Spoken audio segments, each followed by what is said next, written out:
because I washed it, not because it's greasy. In between studying for exams, I've been becoming quite interested in a slightly bizarre topic, psychopaths. I read an article in The Guardian about it, and it was really interesting. It turned out the article was an extract of a book that was coming out. I ordered the book, it arrived a couple of days ago, and it's been so interesting, I've actually almost finished it.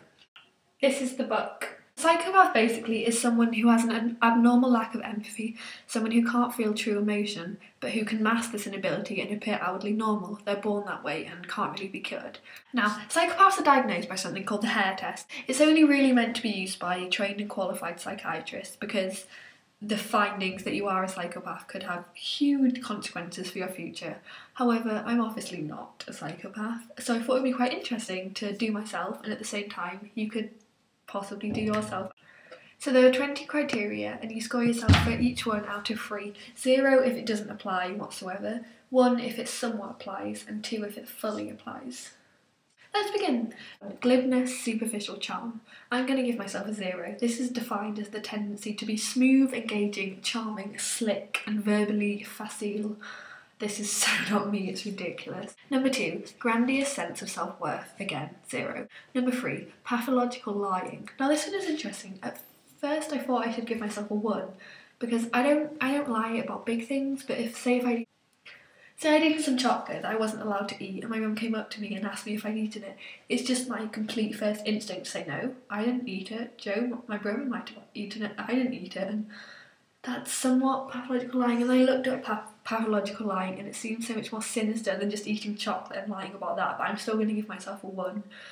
The next one is cunning, manipulative, 0. Lack of remorse or guilt, 0. It's totally the opposite for me. I feel too guilty. The next one is shallow affect. This one means that genuine emotion is short-lived and egocentric. That's not me, 0. Callous lack of empathy, 0. God, again, I'm completely the opposite. Failure to accept responsibility for own actions. Sometimes I do this, but you have to remember this test was designed for adults. So I'm going to give myself a 1. Need for simulation, prone to boredness. Well, everyone gets bored sometimes, but no, I'm just as happy lazing around as I am going out. In fact, I would rather laze around and go on the computer, so 0. Parasitic lifestyle. Well, I guess I live off my parents, but that doesn't count, so 0. Poor behaviour control. This one was one I wasn't too sure what it meant. I'm guessing it means not being able to control your anger. I do get angry as everyone else does, but I can control it, so 0. Lack of realistic long-term goals, 0. I have goals. Impulsivity, 0. I hate being impulsive. Irresponsibility, 0. I'm pretty responsible. Delinquency, obviously 2. Obviously 2. No, definitely 0. Behavioural problems, 0. Revocation of conditional release. This means that you did not meet the terms of you being released from prison. Well, I'm going to go ahead and give myself a 0 based on the assumption that if I ever go to prison, I will definitely follow the conditions of release.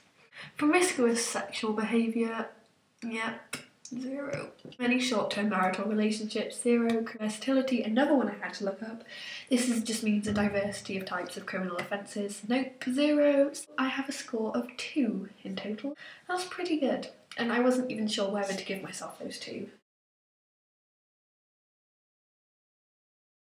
But it's always good to know you're not a psychopath. I hope you found this vaguely interesting, and I also hope you're not a psychopath.